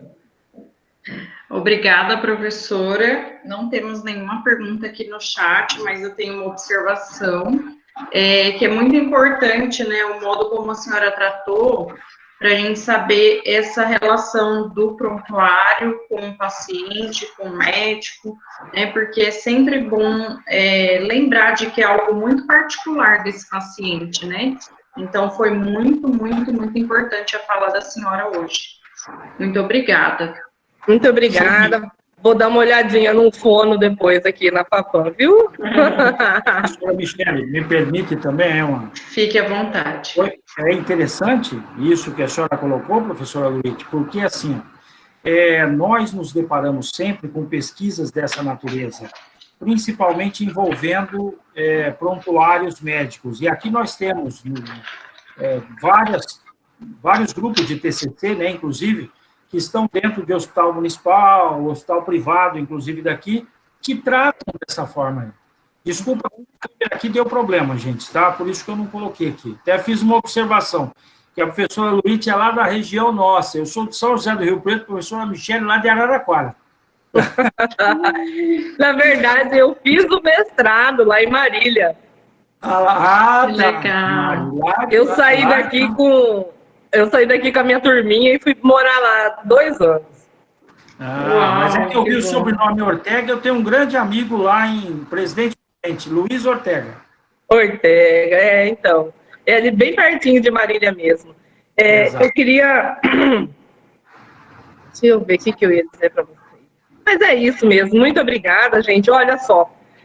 O acesso ao prontuário médico é coisa que a gente podia ficar falando mais tempo, porque tem o tempo de guarda, tem hoje a nova lei de proteção de dados, né, que entrou em vigor em agosto desse ano, os médicos... Então, assim, uma garantia também para esses profissionais, porque a gente, enquanto pesquisador, tomar cuidado, porque senão a gente vai ocupando espaço, pegando essas declarações, olha, faz essa declaração aqui para mim, né? E o manuseio desse material é algo muito especial e muito perigoso. Olha, eu consegui, graças a Deus, trazer aqui exemplos para vocês de coisa que a gente vai no médico e a gente fala, ai, hoje eu me desentendi com alguém dentro da minha casa. Ai, minha vida financeira tá assim. O seu cardiologista, né? O povo deve falar bastante pro cardiologista, pro psicólogo. Imagina vazar um documento desse. Então, a gente, enquanto pesquisador também, tem que ter bem ciência do modo de uso disso, tá? Verdade. Verdade. Obrigada, professora. Passo às próximas apresentações, a professora Aline Melão. Olá, pessoal. Boa tarde a todos. Todos me ouvem? Sim, estamos ouvindo bem. Bom, como vocês sabem, estou na mesma sala que a professora Luiz, então eu vou permanecer de máscara, tá bom? A gente está a uma distância segura, mas vou permanecer de máscara. Para quem não me conhece, prazer, né? Sou a professora Aline, trabalho aqui na FAPAM. Eu quero agradecer a oportunidade de estar aqui com vocês hoje. E sem mais delongas, eu passo a palavra para o professor Mário Jânio, que fará um debate agora sobre norma operacional 001 de 2013, conforme a Comissão Nacional de Saúde. Obrigada. Boa tarde, todos conseguem me ouvir? Sim, professor. Boa tarde a todos, agradecer pela presença, agradecer ao professor Alexandre, à professora Aline, pela parceria aí, FAPAM, Unigipa, né, Estácio FAPAM, Estácio Unigipa, Estácio Unimeta, e os 3 comitês de ética, agradecer a presença de todos, em especial dos membros do CEP da Estácio Unimeta. Eu vou falar um pouquinho, também não vou me prolongar muito, sobre a norma operacional 001 de 2013, tá? Vou colocar em modo de apresentação. Vocês só me confirmem, por gentileza, se está aparecendo aí. Alguém confirma, por favor? Sim, professor. Ok. Tá bom, então. Obrigado. Então, gente, eu sou o professor Mário Jânio, sou coordenador do Comitê de Ética da Estácio Unimeta, né? Nosso Comitê de Ética, ele foi aprovado em julho desse ano, né? Os nossos membros, nós passamos aí foi no nosso treinamento de forma remota, aprovado pela Comissão Nacional de Ética em Pesquisa. E aí, depois desse período, a gente começou a ter contato com alguns projetos, né, mesmo que de forma bem vagarosa por conta da pandemia. Tive algumas experiências como membro ad hoc de outros comitês de ética, até para pegar um pouco de experiência também. E eu vou falar com vocês, não vamos prolongar muito com a apresentação, porque senão eu acabo comendo o meu tempo. Eu vou falar um pouquinho com vocês sobre a norma operacional 001 de 2013, tá? Que é uma norma que vem em conformidade com a resolução 466 de 2012, né? Eu sempre, quando eu vou falar e vou dar informações para algum pesquisador sobre análise ética, né, questão documental, eu sempre falo para o pesquisador que a resolução 466 e a norma operacional 001 de 2013 é o casamento perfeito, né, para ele não ter pendência ética.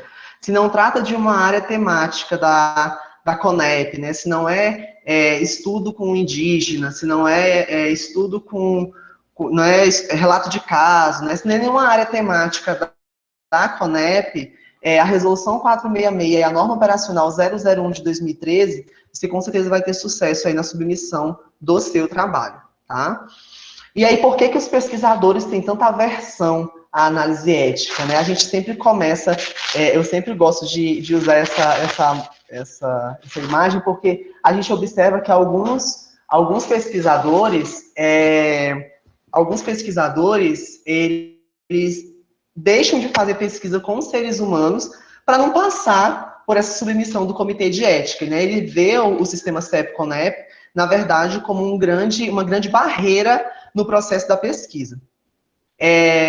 Não vou mentir, eu também via dessa forma, né? Até que a coisa mudou de lado, e quando a gente vem para o lado de cá e passa a fazer essas análises éticas, a gente vê que a ética em pesquisa é uma coisa muito séria, né? E a gente tem que realmente enxergar o ser humano como objeto de pesquisa e tratá-lo com muito respeito, né?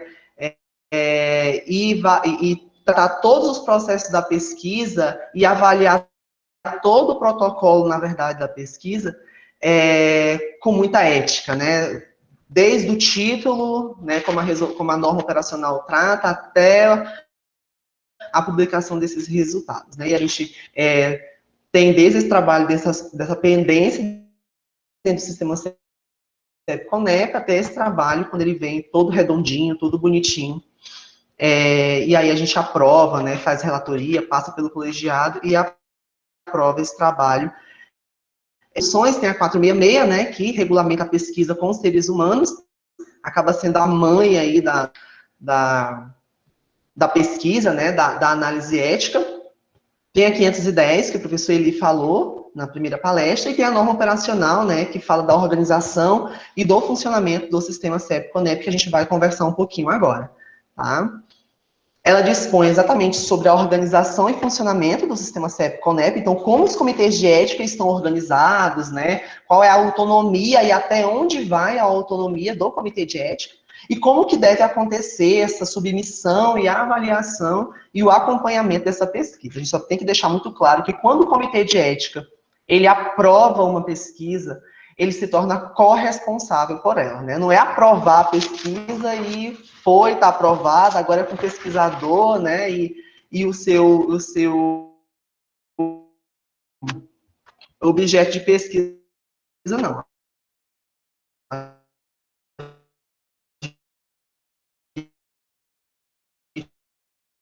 Aprova e a gente se torna né? E coloca, tem que ter telefone do CEP, endereço do CEP, e-mail do CEP. Por quê? Porque assim como pesquisador responsável, nós também somos corresponsáveis pelaquela pesquisa.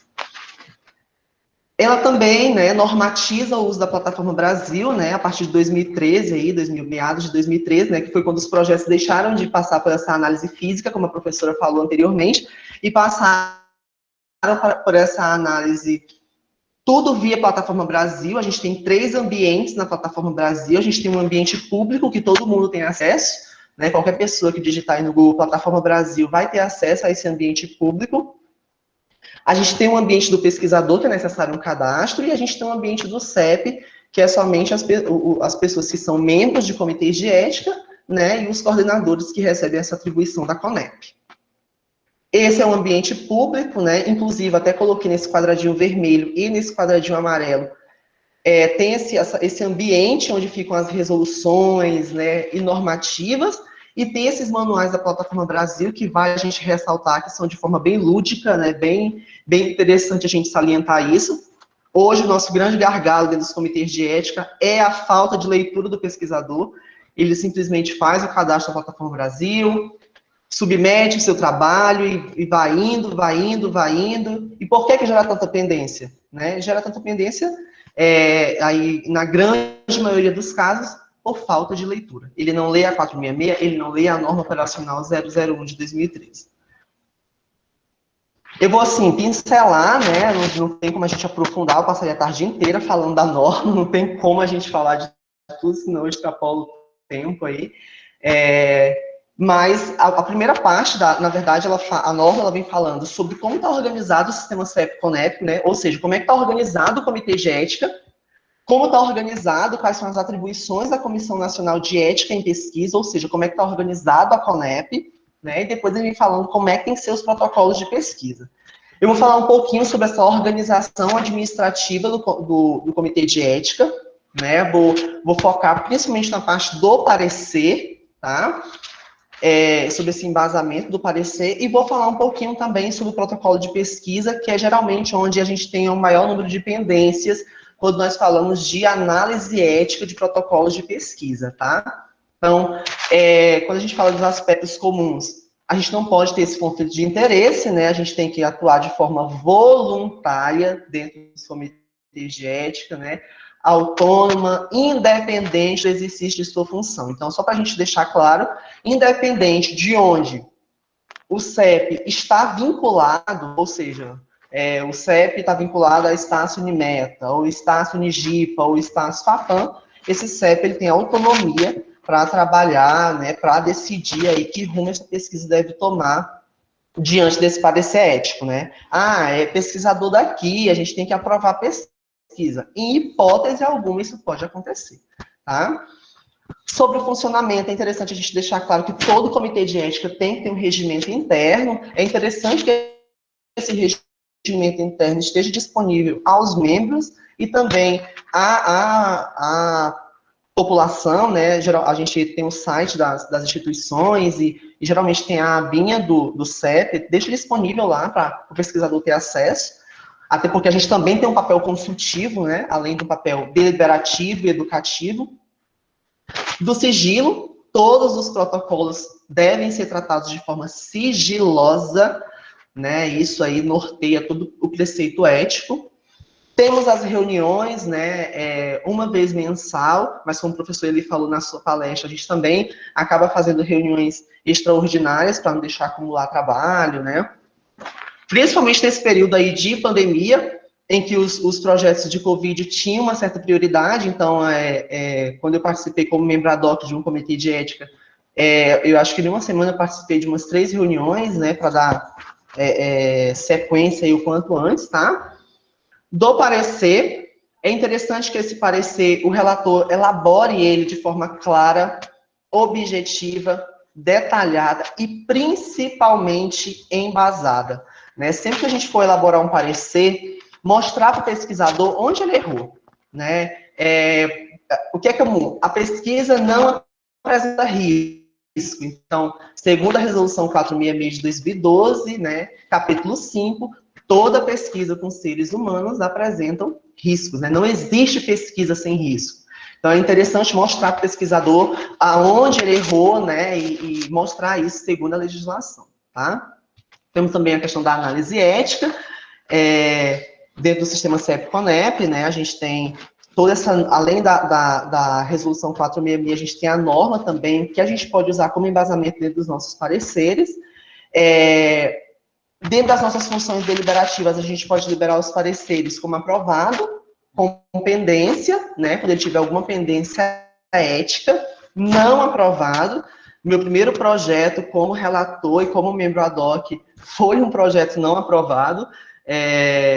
Foi um projeto, assim, que me deu um pouco de trabalho, porque era o primeiro projeto, mas só foi assim, uma experiência bem interessante. Arquivado, né, suspenso e retirado, né, são as funções deliberativas de todos os comitês de ética. Temos as tramitações, né, temos as emendas, que é toda e qualquer modificação que aconteça dentro do projeto tem que ser comunicado ao comitê de ética, e a extensão aí, que é a prorrogação ou continuidade da pesquisa, tá? E a questão do arquivamento, como o professor ali falou na sua apresentação, tem que ser arquivado durante 5 anos. A gente tem a questão do credenciamento, né, mediante a CONEP, né, mandar a documentação, formulário, toda a documentação, tem uma série de documentações que eles exigem, aí a gente sabe que dá um trabalhinho, a professora Aline, o professor Alexandre, a gente que é coordenador sabe que eles exigem uma série de documentos. Essa composição do comitê deve ser uma composição multidisciplinar, né, várias ciências, até porque a gente não analisa só projeto da saúde, a gente também analisa projetos de humanas, engenharias, né, então é interessante você ter essa multidisciplinaridade dentro do seu comitê. Deixar claro, né, a questão da vacância, afastamentos e ausências dos membros, né, porque o comitê de ética, quando ele recebe o projeto mediante a Plataforma Brasil, e ele dá aceite nessa documentação e indica para a relatoria, ele tem 30 dias para a emissão do parecer, né? Então, é interessante a gente deixar claro isso. Então, a gente tem 30 dias para emitir esse parecer, né? Passar pelo relator e passar aí pelo colegiado. E aí, se esse parecer tiver uma pendência, o pesquisador tem mais 30 dias para corrigir essa pendência, e o comitê de ética tem mais 30 dias para avaliar se o pesquisador corrigiu ou não essa pendência. Então, aí já foi mais ou menos 60 dias, né? E aí o CEP decide, no final, se ele aprova ou reprova essa pesquisa. Aí eu dei uma puladinha, né, para ser mais objetivo. Na letra J, a gente tem um papel educativo e de capacitação, ou seja, isso aqui que está acontecendo, nós estamos respaldados segundo a norma operacional 001, né, que visa o fortalecimento de suas decisões e proteção ao participante da pesquisa. Podem se articular com outros CEPs, que foi justamente o que aconteceu com as 3 instituições, nós articulamos para ofertar essa capacitação, tá? E aí, partindo para o protocolo de pesquisa, né, eu pulei a parte das atribuições da CONEP, porque não daria tempo de falar, a gente pode ver isso num outro momento. Todo projeto de pesquisa deve conter folha de rosto, né, que é um documento gerado pela Plataforma Brasil no final da submissão, tem que ser assinado pelo pesquisador. Se tem uma instituição preponente, tem que ser assinado pelo responsável, né, da instituição preponente. Tem que ter todas as declarações pertinentes, né, termo de anuência, para o caso de pesquisas com prontuários, termo de confidencialidade, assinado por todos os participantes da pesquisa, pesquisador responsável, né, enfim, todo mundo. Declaração de compromisso do pesquisador responsável, né, assinada e garantindo anexar os resultados da pesquisa na Plataforma Brasil, tá? Garantia dos benefícios da pesquisa, embora toda pesquisa ela oferte os seus riscos, né, tenha riscos aí com... oferte um risco, a gente tem que ter essa garantia de benefício. Orçamento financeiro. Ah, Mari, mas a minha pesquisa é com prontuário. Não, você tem que colocar nem que você gaste R$10 com papel, você tem que ter o seu orçamento. O cronograma, a questão do cronograma também é uma coisa que às vezes gera um pouco de pendência ética. O pesquisador tem que deixar claro que a pesquisa só vai iniciar após passar pela aprovação do sistema CEP-CONEP. Então, o que é que a gente orienta? Deixa essa coleta de dados começar aí 45 dias depois, que pelo menos, né, 45 dias depois que passar pelo sistema CEP-CONEP, tá? Porque às vezes vem submissão ao comitê de ética, março, né? Início da coleta, março. Né? Isso é uma pendência ética? É porque ele só pode começar a coleta depois que o protocolo dele for aprovado pelo comitê de ética, pelo sistema CEP-CONEP. TCLE, né, para os casos aplicáveis, como a professora falou, é um documento que gera também muita pendência ética, né, para os casos aplicáveis. Ele deve seguir todos os direcionamentos da resolução 466, mas, assim, eu sempre que eu falo para o pesquisador, quando eles vêm perguntar alguma coisa, pega a resolução 466, faça seu TCLE, e siga tudo que a 466 pede, né? Faça em 2 vias, coloque todos os seus dados como pesquisador responsável, os dados do CEP, tudo, né? Como a 466 pede. Porque quando a gente, enquanto membro do comitê, vai verificar um TCLE, a gente pega o quê? A 466. Demonstrativo, né, de infraestrutura para a realização da pesquisa, né? Outros documentos necessários, quando aplicável, né? E aí também o projeto original na íntegra. E para finalizar, né, que já está quase dando tempo aqui, todos os protocolos de pesquisa devem ter o seu tema, né, que geralmente vem acompanhado aí, contido no título, o objeto de pesquisa, o pesquisador tem que saber o que ele quer pesquisar, e isso tem que estar alinhado com a sua metodologia. Não adianta o seu objetivo ser um e a sua metodologia ser outra, né? A gente não está aqui para fazer uma análise metodológica. O teste estatístico dele não vai servir, ou esse protocolo não serve, né? É melhor ele usar camundongo do que rato, né? A gente não está aqui para analisar isso. A gente está aqui para fazer uma análise ética. Mas se a gente observa que o pesquisador não sabe o que ele vai pesquisar e que o objetivo dele é um, né? E a metodologia dele é outra, e que ele não sabe verdadeiramente qual é o objeto de pesquisa dele, né? Você pode gerar uma pendência ética em cima disso daí, tá? Relevância social, né? O pesquisador pode colocar relevância dentro da justificativa, os objetivos, né? Local de realização da pesquisa, ele tem que deixar claro onde vai acontecer, né? Cidade, estado, né? Se for dentro de um hospital, deixar tudo muito claro. A população que vai ser estudada, né? As características esperadas dessa população, as garantias éticas dessa pesquisa, sigilo, confidencialidade, a questão do risco, também deixar claro. O método a ser utilizado, né, detalhamento desse método, a metodologia, ela é a cara do trabalho, então o pesquisador tem que usar esse momento realmente para caprichar e apresentar ali o seu protocolo de pesquisa. O seu cronograma também acaba sendo uma coisa que gera muita pendência, principalmente nesse lance da submissão ao comitê e a coleta de dados, né, esse intervalo aí. Orçamento, tá? Estou finalizando já. Com licença, professor, 2 minutinhos, tá? Orçamento. Tá. O orçamento, né? Toda pesquisa gera um custo, tá? Não existe zero custo na pesquisa, é interessante também deixar isso claro. Critérios de inclusão e exclusão aos participantes da pesquisa. Riscos e benefícios, né? Toda pesquisa, como eu falei anteriormente, ela oferece um risco para o participante, né? Desde que esse risco ele se justifique pelo benefício, conforme a resolução 466 ela coloca lá no capítulo 5, tá?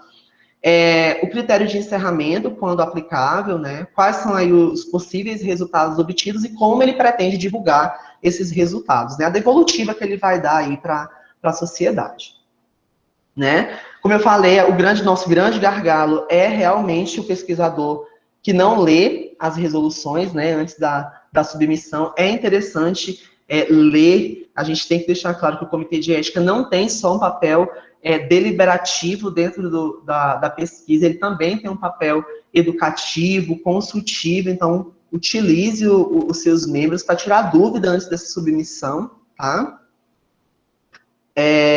Esse é o contato do nosso comitê de ética, né, cepunimeta@unimeta.edu.br, e esse é o meu e-mail pessoal. Obrigada, sim, foi uma explanação bem rápida, espero que tenha atendido às expectativas de todo mundo.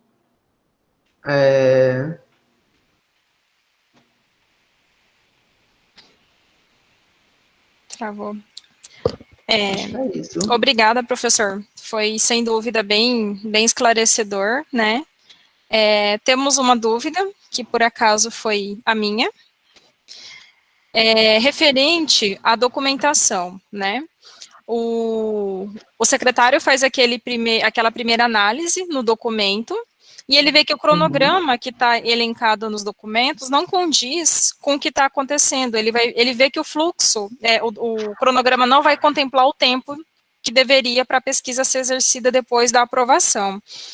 O correto seria deixar seguir o fluxo ou comunicar ao pesquisador que aquele cronograma está inapropriado?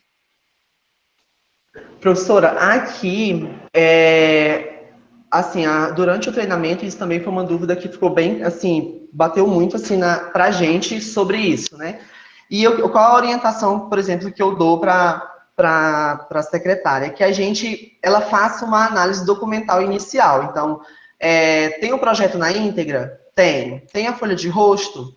Tem. Então, ela faz essa análise inicial documental e a qualidade do documento, se o documento atende às questões de qualidade, ela deixa isso para o relator. Ela não, até porque, às vezes, isso acaba gerando uma dúvida. Então, assim, eu deixo ela seguir o fluxo, ela faz essa análise inicial. Professor, está faltando a folha de rosto. Então, gera uma pendência documental, né? Está faltando a folha de rosto, está faltando, sei lá, o TCLE ou o termo de anuência. Agora, a qualidade do documento em si, eu aqui na Unimeta, eu deixo seguir o fluxo. Se tiver faltando o cronograma, gera uma pendência documental. Se tiver o cronograma, mas não tiver, por exemplo, o espaço entre a submissão, por exemplo, como eu falei, a submissão em março e a coleta de dados e a coleta de material, né, também em março, aí eu deixo isso para o relator. Né? Porque o relator vai usar a resolução, vai embasar para ele aonde que está, lá na resolução 466, lá na norma operacional 001 de 2013, tá? Ok, obrigada pelo esclarecimento. Agradeço, professor, a participação e a contribuição. E Nada. Agora eu passo a palavra para o professor Dr. Alexandre. Ele vai falar sobre a pesquisa envolvendo povos indígenas, resolução 304 de 2000.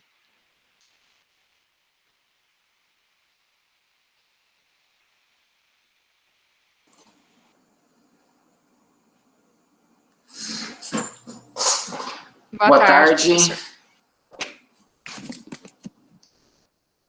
Gostaria de agradecer a participação, né, do CEP da Estácio Unimeta e do CEP da Estácio FAPAM, em especial que a gente está organizando esse evento de forma coletiva, né, entre os 3 CEPs pela primeira vez, porque os nossos CEPs também são novos, né, recentes, aí 2 anos de funcionamento ou até menos.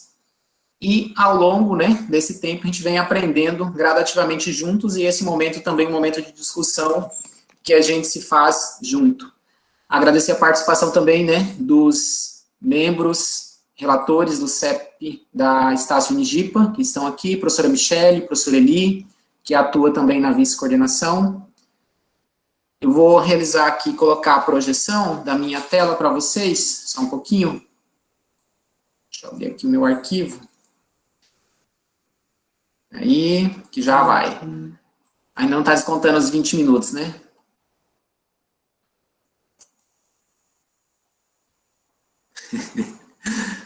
Ainda não, professor. Só quando o senhor iniciar a apresentação, a gente começa o cronômetro, tá? Ok.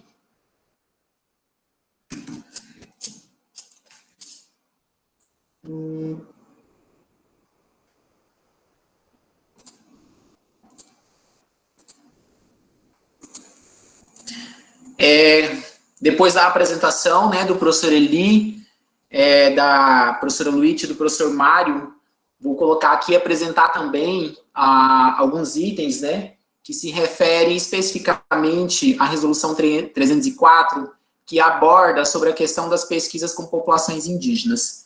Para aqueles que ainda não me conhecem, né, eu sou o professor Alexandre, atuo na Estácio Unigipa e no momento também estou na coordenação do núcleo de pesquisa e do CEP da Estácio Unigipa. há 2 anos que a gente vem desenvolvendo, 2 anos e meio que a gente vem desenvolvendo essa atividade com o CEP. Então, quando a gente se fala de pesquisas com povos indígenas, existem muitas situações que são discutidas em relação a essas pesquisas sobre a apreciação ou não. Infelizmente, nós observamos que existem ainda muitos pesquisadores que não realizam o processo de submissão do seu projeto e avaliação ética pelo CEP e CONEP para povos indígenas. Eles, né, têm autorização da comunidade, acabam se inserindo dentro da comunidade, sem o processo de autorização também da FUNAI, que é antes desse aspecto ético ainda. Então, até coloquei uma contextualização breve aqui para a gente iniciar, sobre os povos indígenas e quem são, né, como que eles estão distribuídos. Então, encontra-se no território brasileiro 256 povos falantes de mais de 150 línguas diferentes. Então, cada grupo étnico apresenta uma situação que diverge uma da outra por alguns motivos particulares.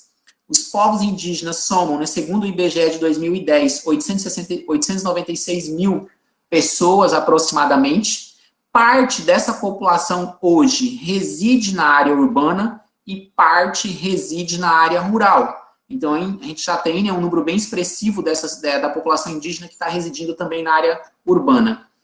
A maior parte dessa população distribui-se por milhares de aldeias situadas no interior de 724 terras indígenas que são, né, devidamente reconhecidas e certificadas, porque existem alguns locais onde os povos indígenas estão que, às vezes, ainda não está certificado como terra indígena.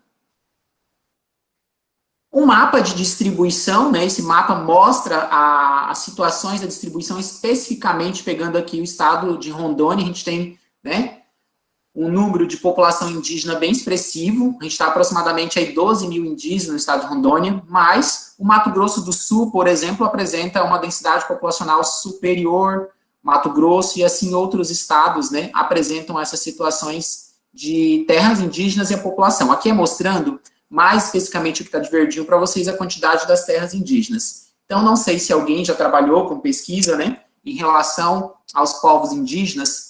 Eu trabalhei, por exemplo, já atuei, né, na área indígena e trabalhei com o meu doutorado com populações indígenas.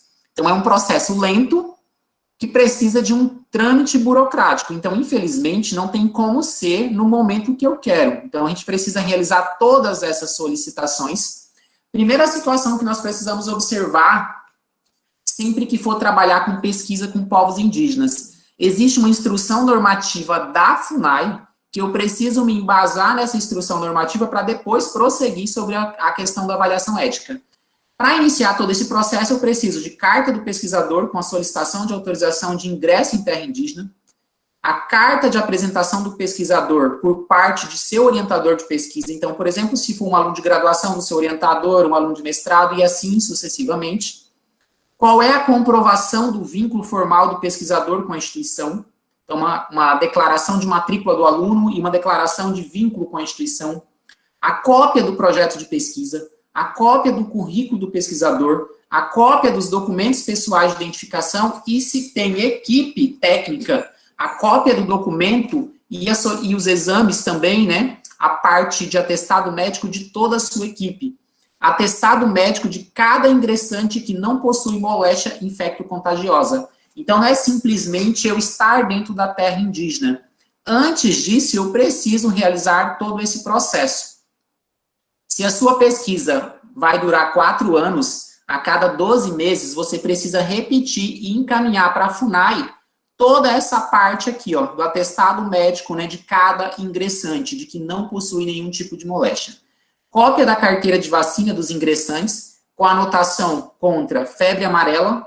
Então, eu preciso também encaminhar a autorização publicada pelo Ministério da Ciência, Tecnologia e Inovação, quando se tratar de pesquisador estrangeiro. Então, quando for pesquisador estrangeiro, também precisa desse processo de autorização do Ministério da Ciência e Tecnologia.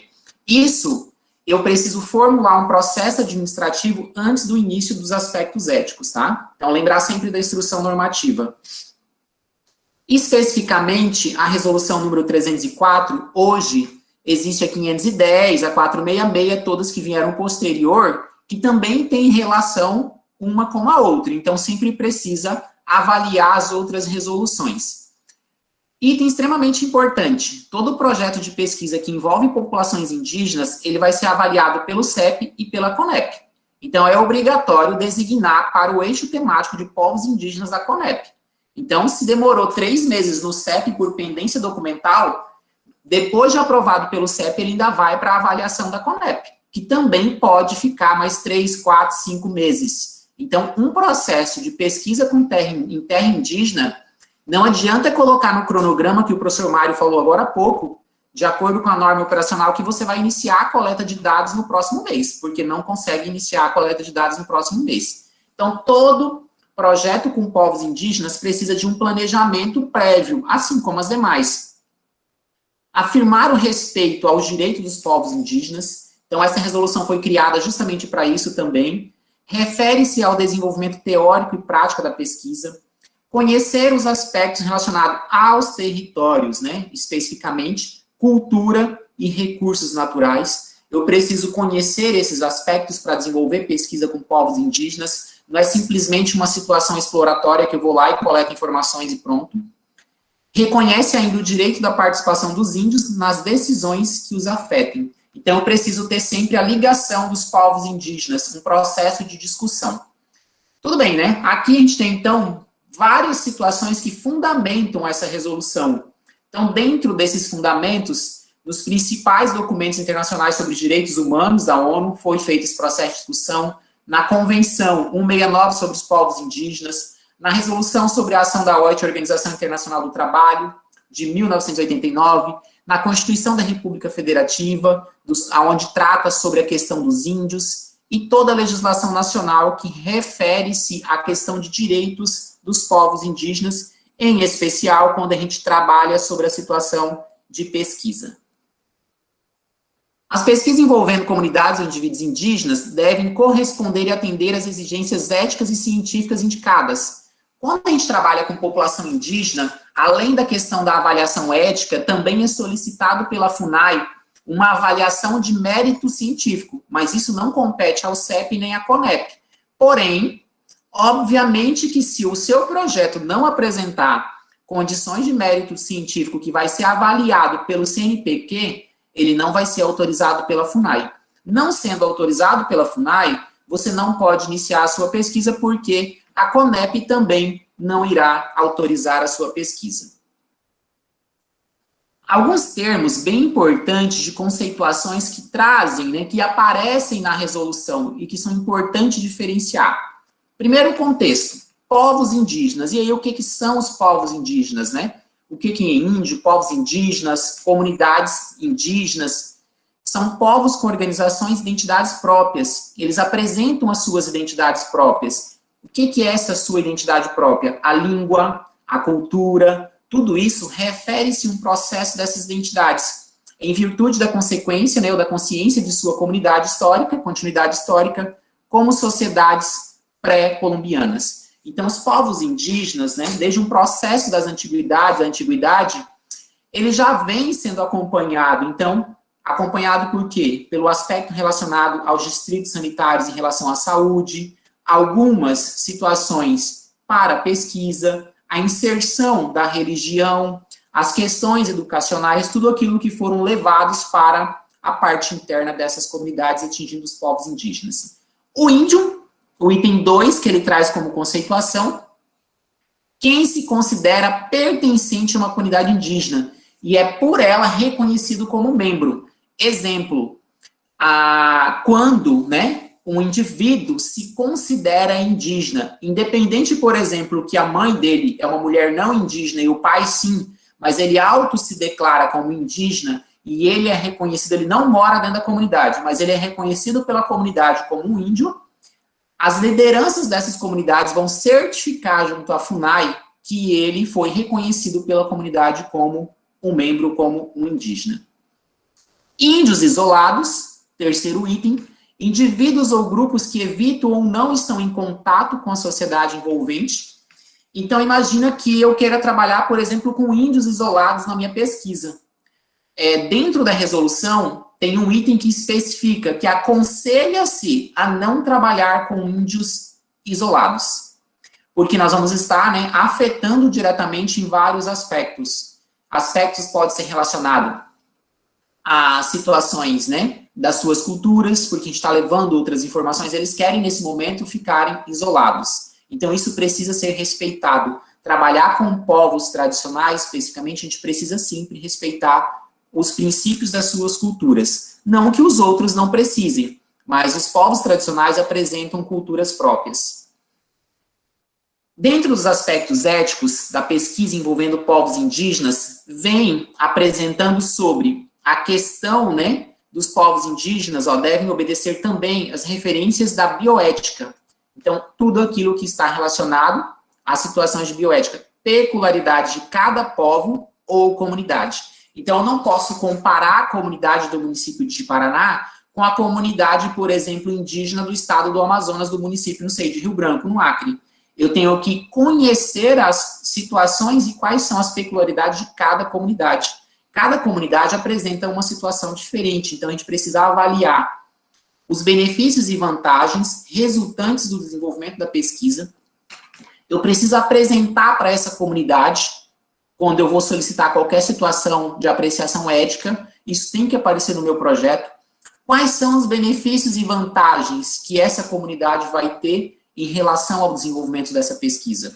Ou simplesmente eu vou lá, coleto os meus dados e nunca mais vou aparecer na população indígena, na comunidade. Não posso, né? Isso é uma pesquisa exploratória, eu não posso fazer isso. Eu preciso mostrar, eu preciso deixar, né, algum retorno para essa comunidade, um material educativo, alguma situação precisa ser feita com aquele povo. Devem atender às necessidades de indivíduos ou grupo-alvo do estudo. Então, aconselho sempre reunir a comunidade, ter um diálogo com a comunidade, né, com as lideranças dessas comunidades, levando em consideração a promoção e manutenção do bem-estar, a conservação e proteção da diversidade biológica.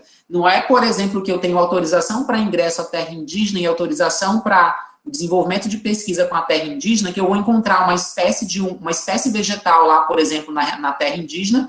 Eu achei essa orquídea muito bonita, vou colocar ela na minha mochila e vou levar para a minha residência.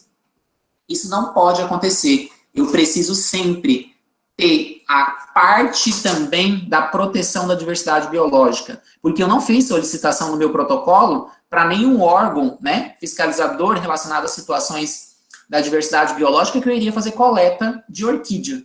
Então, eu não posso sair coletando tudo aquilo que eu encontro e querer levar para a minha residência. Cultural, a saúde individual e a saúde, né, aí coletiva, e a contribuição ao desenvolvimento do conhecimento e a tecnologias próprias.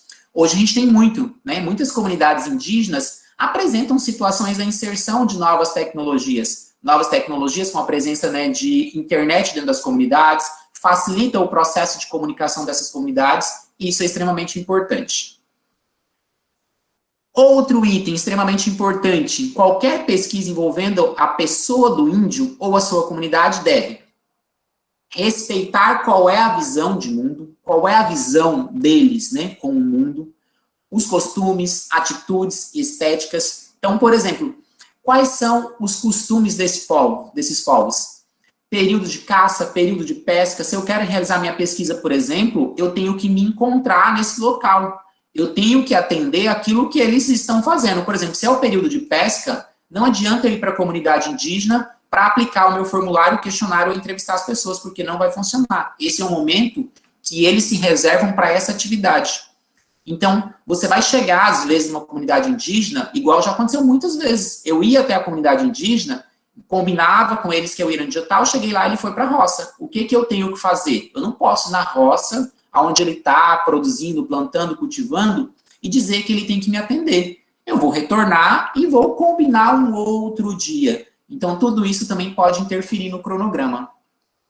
Crenças, organização social, filosofias peculiares, diferenças linguísticas e estrutura política, o processo de organização política dentro de cada comunidade, ele diferencia de uma para outra, com a inserção das questões religiosas, né? Hoje, dentro das comunidades indígenas, teve algumas alterações. A questão linguística, nós precisamos compreender a importância e respeitar a questão da língua. Acabou o tempo? Não, né?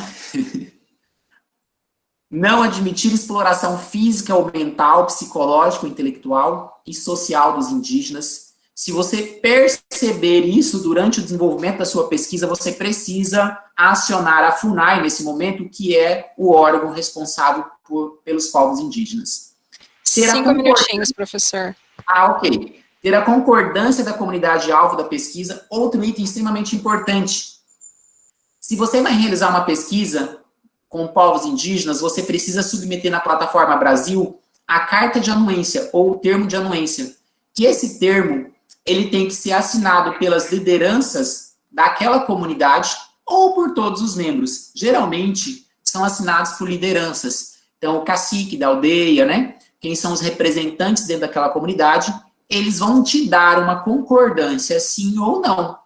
Então, pode ser de próprio punho, né? Você pode redigir juntamente com eles, mas isso precisa ser anexado à plataforma Brasil. Não anexando esse termo, volta no que o professor Mário falou, que é uma pendência documental pela ausência de um documento obrigatório. Em pesquisas na área da saúde, deverá ser comunicado o Conselho Distrital. Então, existem, né, os distritos sanitários, que estão vinculados à CESAI, a Secretaria Especial de Saúde Indígena, precisa ser comunicado também. Comunicado de que forma? Via ofício, geralmente. Garantir a igualdade de considerações de interesses envolvidos, levando em conta a vulnerabilidade do grupo em questão. Recomenda-se preferencialmente, olha só o que havia falado anterior, preferencialmente a não realização de pesquisas em comunidades de índios isolados, até por uma situação de segurança do pesquisador. Então, agora, recente, aqui no estado de Rondônia, a gente teve, né, um óbito de um servidor da FUNAI, porque ele estava, né, em processo de contato, por exemplo, com um grupo isolado. E aí ele foi atingido e veio a óbito. Era um dos bens dos funcionários, né, mais renomados aqui na região em relação ao contato com povos indígenas isolados. Então, também uma situação de segurança, porque no momento, para eles, nós somos uma ameaça. Ele não sabe quem é a pessoa. Então, é uma ameaça, é uma situação de defesa. Dentro do protocolo da pesquisa, não vou ficar entrando a parte de termo de consentimento, mas precisa todos esses documentos. A professora Luíde, a professora Eli também falaram sobre a questão do termo de consentimento. O termo de consentimento, ele precisa ser redigido em uma linguagem que o indígena consiga compreender.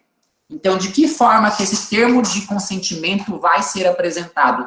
A resolução 510 dá inúmeras situações para redigir esse termo. Então, eu não preciso necessariamente ficar preso aqui, mas eu também posso ir na 510 e verificar as formas. Eu não posso utilizar uma linguagem técnica, porque o índio, as pessoas, eles não vão conseguir compreender. Eu preciso apresentar, explicar, fazer uma leitura, mas tem que ser uma linguagem sempre acessível. Proteção, realização da pesquisa poderá a qualquer tempo ser suspensa, então qualquer pesquisa pode ser suspensa, não precisa ser com população indígena, seja solicitada a sua interrupção pela comunidade indígena estudo, seja solicitada pela instituição de origem, seja solicitada por qualquer tipo de conflito que exista entre o pesquisador e a comunidade, ou pela própria FUNAI, porque identificou alguma situação de violação. Violação de que forma? Violação, por exemplo, por situações de caça, pesca, envolvimento em crimes ambientais. Então, isso pode ser suspenso a qualquer momento. Você vai ter um ofício da FUNAI de ingresso à terra indígena dizendo que o período expirou em tal mês. Por exemplo, eu tinha autorização até o dia 20 de junho de 2020. A partir desse momento, eu não posso mais ingressar à terra indígena com finalidade de pesquisa, porque o meu acesso já expirou. Atribuições da CONEP, né, para a gente, né, finalizando. Então, lembrar que a CONEP, nesse caso, ela vai ser consultada, ela também vai emitir o parecer, além do CEP, dentro das atribuições previstas, né, no item 8.4.6 da resolução do Conselho Nacional ainda de 1996, por quê? A de 96 veio todas as suas complementares. Então, vem todas as complementares que surgiram, 466, 510, né, a 290, a 304, elas vêm em consequência da 196 de 96. Cabe à CONEP, após a aprovação do CEP, apreciar pesquisas enquadradas nessa área temática, ainda que simultaneamente enquadradas em outras. Então, a CONEP vai ser consultada. Independente do protocolo do CEP, a CONEP pode colocar uma pendência. Pode ter passado pelo CEP local e aí vai para a CONEP, e a CONEP vai ter uma comissão específica para povos indígenas que pode, em algum momento, solicitar e colocar pendência na sua avaliação do seu projeto ético. Parecer da Comissão Intersetorial de Saúde do Índio, né, o CISI, quando necessária, a consultoria poderá ser solicitada pela CONEP, também a CONEP pode solicitar algum parecer. Os casos omissos, referente aos aspectos éticos da pesquisa, serão resolvidos pela Comissão Nacional de Ética em Pesquisa. Então, sempre que nós estivermos trabalhando com pesquisas com população indígena, aqui brevemente, porque a resolução ela tem 2 páginas, né, então também não se estende muito, mas a partir do momento que vocês forem realizar qualquer pesquisa com povos indígenas, precisa sempre verificar o que a própria FUNAI está solicitando. Então, assim, além da questão da submissão do projeto, eu sempre preciso ter essa atenção à FUNAI, porque a FUNAI, o órgão regulamentador, eu preciso verificar quais são os documentos, não é simplesmente porque o cacique da aldeia me convidou para visitar a comunidade que eu vou realizar a pesquisa. Isso é um outro processo. Acontece muito, porque a gente tem relações com os povos indígenas de proximidade, desenvolvimento de atividades, então eles vão convidar em algum momento, você vai visitar a comunidade, até para uma visita, de acordo com os protocolos da FUNAI, nós precisamos sempre informar a FUNAI e solicitar autorizações. Então, infelizmente, eu não sei como está nos outros estados, tem algumas pessoas de outros estados, mas infelizmente ainda existem muitas pesquisas sendo executadas com populações indígenas sem nenhum processo de avaliação ética. Então, nós precisamos gradativamente sensibilizar as pessoas que os povos indígenas também fazem parte de um contexto para a questão das pesquisas e que eles também precisam ser respeitados. Se alguém tiver alguma pergunta, né? Obrigada, professor. Pergunta não, mas a professora Luíte agradeceu, né? Ela disse que ao estudar as normas relacionadas à pesquisa com povos indígenas, a gente vê que tem muito o que aprender. E o professor Mário, né, falou que é um segmento lúdico, é o segmento lúdico das coisas, né, e temos agradecimentos da professora Eveli Bocart, que é aqui da Estácio Fapam, e da Mireille, que eu não sei de qual unidade que ela é. Mas, de uma forma geral, eu agradeço pela apresentação, foi bem esclarecedora, né, e nos abre uma visibilidade, né, para trabalhar com comunidades indígenas, com alguns povos regionais, e os cuidados que a gente tem que continuar tomando, né. Sim, ela respondeu que ela é da Estácio Unimeta. Obrigada, professora. É o que eu sempre falo para os alunos. Aparece gente no final do curso querendo trabalhar com TCC em povos indígenas. Impossível. Não tem como, em 4 meses, 8 meses, você fazer todo esse processo burocrático para trabalhar com pesquisa devidamente regulamentada em situações éticas com as situações indígenas. Não tem como. Professora Meirene, meu mestrado foi com índios Terena. Eu tive a oportunidade de conhecer essa população quando eu estava lá em Campo Grande. Muito bem. Obrigado, se alguém tiver alguma pergunta, né, mais povos indígenas, igual a Luíte colocou ali, a gente precisa estar estudando muitas resoluções e a gente só vai aprender isso mais, né, detalhado quando chegar um projeto no CEP. Então, assim, chegam poucos projetos no CEP, até hoje nós não recebemos nenhum aqui ainda de povos indígenas, mas se chegar, vamos ter que detalhar aí, estudar bastante, né, para conseguir entender todo esse processo. Ok. Muito Sim. Aqui nós recebemos alguns protocolos, né, com pesquisa de indígenas, e nós tivemos uma formação que até o pessoal da FAPAM andou participando com a gente lá, que veio 2 pessoas da CONEP. Então, elas disseram, por exemplo, que naquela submissão que é obrigatória para a CONEP, depois que a gente avalia, aprova, né, e aí é uma remessa necessária para análise lá, é possível encaminhar antes de chegar à documentação final autorizando aquela prévia que faz antes. Sim, a prévia da FUNAI, né? Sim, é possível, porque como é demorado, é possível. Praticamente se a pessoa não se programar bem, eu não estou falando para desestimular, né? Mas se a pessoa não se programar bem, talvez não consiga fazer pesquisa com povos indígenas, nem um mestrado, né? Eu demorei no meu doutorado, tá? Quantos? 18 meses. 18, então.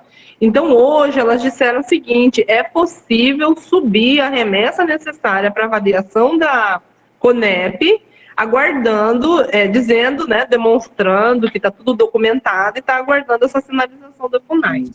Então, isso é uma coisa possível. Uma outra coisa que a gente tem pedido lá é o seguinte, professor, que venha a tradução do TCLE na linguagem nativa lá, né, na linguagem deles. Por quê?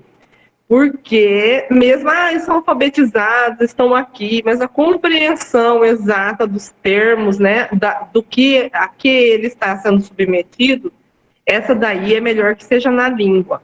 Então, a gente tem pedido isso, e essa tradução, ela acontece por qualquer pessoa que consiga falar aquela língua lá, mas a pessoa deve se identificar como tradutor. Esse tradutor deve ser localizado, se necessário for, porque a ele cabe a responsabilidade do inteiro teor do documento. Aqui, só complementando, professora, aqui em Paraná tem a etnia Gavião, por exemplo, e Arara, são duas etnias aqui. O Emílio Guild, eles desenvolveram um tradutor, né? Então, não necessariamente eu preciso ter uma pessoa indígena. O próprio tradutor, que foi desenvolvido pelos programas deles, já realiza esse processo de tradução e escrita. Então, eles tinham até alguns computadores na própria comunidade que todo o processo de acentuação já era tudo configurado.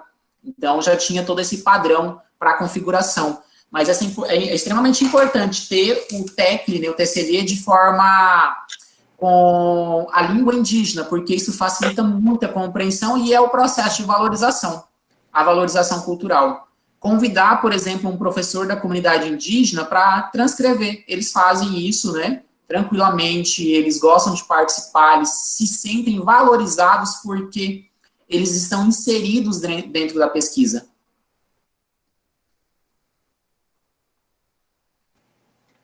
Isso mesmo. Obrigada pela parte. Só complementando, professora, a parte que a senhora falou de subir para a plataforma, sim, pode sim. Por exemplo, eu posso realizar a submissão no CEP sem ter a autorização da FUNAI, porque a partir do momento que eu submeto a FUNAI, eu já tenho o número do processo administrativo. Eu posso apresentar na submissão para a Plataforma Brasil uma cópia do número do processo administrativo. Inclusive, a CONEP pode emitir a autorização antes da FUNAI. Porém, fica condicionado que você só vai acessar a terra indígena quando a FUNAI liberar o ofício.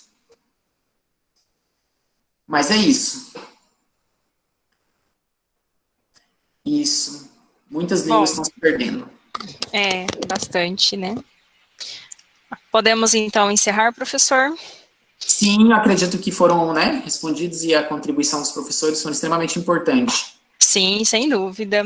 Então, em nome, né, do CEPES, Estácio, FAPAM, Unimeta, Unigipa, eu quero agradecer a presença de todos, né, agradecer os palestrantes de coração, agradecer ao professor Alexandre, que foi um dos principais idealizadores desse projeto, né, desse treinamento, e que nos convidou e abrangeu a todos, o professor Eli, a Michele, enfim, em nome de vocês, eu agradeço a todos, né, e nos colocamos à disposição nos próximos eventos e espero que venham mais eventos. A gente já sabe agora que vamos precisar de um pouquinho mais de tempo para discorrer sobre os assuntos, que são assuntos bem interessantes e trazem muitas dúvidas, né?